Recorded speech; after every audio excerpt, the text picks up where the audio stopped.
काँग्रेस प्रदेशाध्यक्ष नानाभाऊ पटोले यांचेसाठी अस्तित्वाची लढाई. सुरेंद्रकुमार ठवरे. भंडारा गोंदिया लोकसभा निवडणूक 19 एप्रिलला होत आहे. निवडणूक रिंगणात 18 उमेदवार आपले नशीब अजमावित आहेत. असे असले तरी खरी लढत काँग्रेसचे डाय प्रशांत पडोळे व भाजपाचे सुनील मेंढे यांचेतच होणार आहे. बाकी सर्व उमेदवार आपले नेतागिरीचे अस्तित्व टिकवून ठेवण्यासाठी रिंगणात असल्याच्या चर्चा आहेत. भंडारा गोंदिया लोकसभा मतदारसंघ हा नेहमीच बदल घडविणारा मतदारसंघ आहे. मोठमोठ्या दिग्गजांचा विजय व पराभूत करण्याची ताकद असलेला हा मतदारसंघ आहे. 20 वर्षाच्या प्रदीर्घ कालावधीनंतर या निवडणुकीत काँग्रेसला पंजा चिन्हावर निवडणूक लढण्याचा योग आला आहे.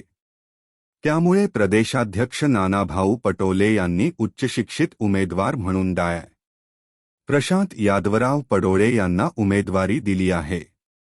तर भारतीय जनता पक्षाने खासदार सुनील मेंढे यांना दुसऱ्यांदा उमेदवारी दिली आहे. त्यामुळे लढत काँग्रेस व भाजपामध्ये होणार हे निर्विवाद सत्य आहे. या लोकसभा मतदारसंघात भाजपाचे उमेदवारांना अन्य मित्रपक्षाचा भरपूर पाठिंबा मिळत असल्याचे चित्र सध्या तरी दिसत आहे. पिरिपाचे प्रा. जोगेंद्र कवाडे, रिपाईचे रामदास आठवले तथा राष्ट्रवादीचे अजित पवार, प्रफुल्ल पटेल हे सुद्धा महायुतीचे उमेदवार सुनील मेंढे यांना निवडून आणण्यासाठी प्रयत्नाची पराकाष्ठा करीत आहेत. सध्या तरी भाजपाचे प्रचार कार्यालयाचे उद्घाटन खुद्द राष्ट्रवादी काँग्रेसचे नेतेच करताना दिसून येत आहेत. त्यादृष्टीने काँग्रेसचे उमेदवार डाय प्रशांत पडोळे यांचा किल्ला मात्र एकटे नानाभाऊ पटोले लढवित आहेत. भंडारा गोंदिया लोकसभा मतदारसंघ हा नानाभाऊ पटोलेचा गृहमतदारसंघ आहे. नाना पटोले हे खुद्द साकोली विधानसभा क्षेत्राचे आमदार सुद्धा आहेत. अर्जुनी मोर विधानसभा क्षेत्रातही नानाभाऊ पटोलेंच्या काँग्रेसची मोठी चलती आहे. नानाभाऊ पटोले हे स्वतः भंडारा गोंदिया लोकसभा क्षेत्रात निवडणुकीच्या रिंगणात असते तर चित्र वेगळे ठरले असते. परंतु त्यांनी 20 वर्षाच्या प्रदीर्घ कालावधीनंतर काँग्रेसला या निवडणुकीत संधी मिळाल्यामुळे काँग्रेसच्या नेते कार्यकर्त्यांसह मतदारांमध्ये प्रचंड उत्साह संचारल्याचे दिसून येत आहे. ना किसी का साथ है ना किसी का संग है अशी परिस्थिती काँग्रेसची असली तरी हम जहां खडे होते है लाईन वहीं से सुरू होती है ही नानाभाऊ पटोलेसाठी जमेची बाजू आहे. त्यामुळे नानाभाऊ पटोले यांचेसाठी भंडारा गोंदिया लोकसभा निवडणूक अस्तित्वाची ठरणार आहे. नाना पटोले यांनी भंडारा गोंदिया जिल्ह्यातील सहकार महर्षी यादवराव पडोळे यांचे चिरंजीव उच्चशिक्षित उमेदवार म्हणून डाय प्रशांत पडोळे यांना उमेदवारी दिली व पडोळे यांना निवडून आणण्यासाठी प्रयत्नाची पराकाष्ठा करीत आहेत. भाजपाचे उमेदवार सुनील मेंढे यांनी खासदार म्हणून 5 वर्षे या मतदारसंघाचे नेतृत्व केले. मात्र शहरी भाग वगळता ग्रामीण व खेडेगावात त्यांनी आपल्या कर्तृत्वाचा ठसा उमटविला नाही अशा मतदारात चर्चा आहेत.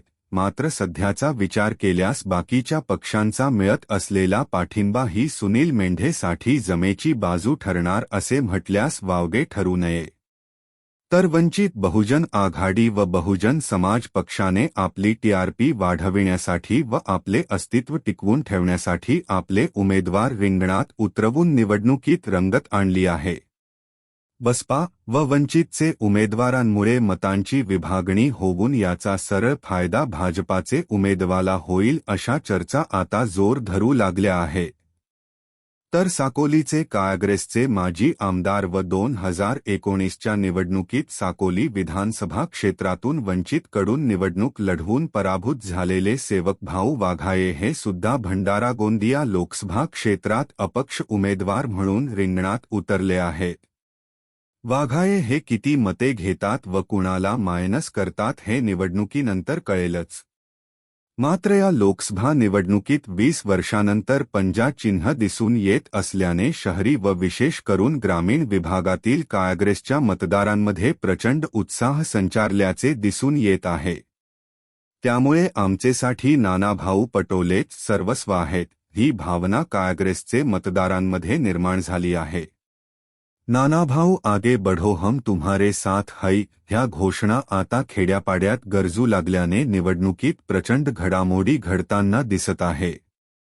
काही असले तरी नानाभाऊ पटोले यांचे साठी भंडारा गोंदिया लोकसभा निवडणूक अस्तित्वाची ठरणार आहे हे नक्की। अशा विविध बातम्यांसाठी आमच्या चॅनलला सबस्क्राइब करा।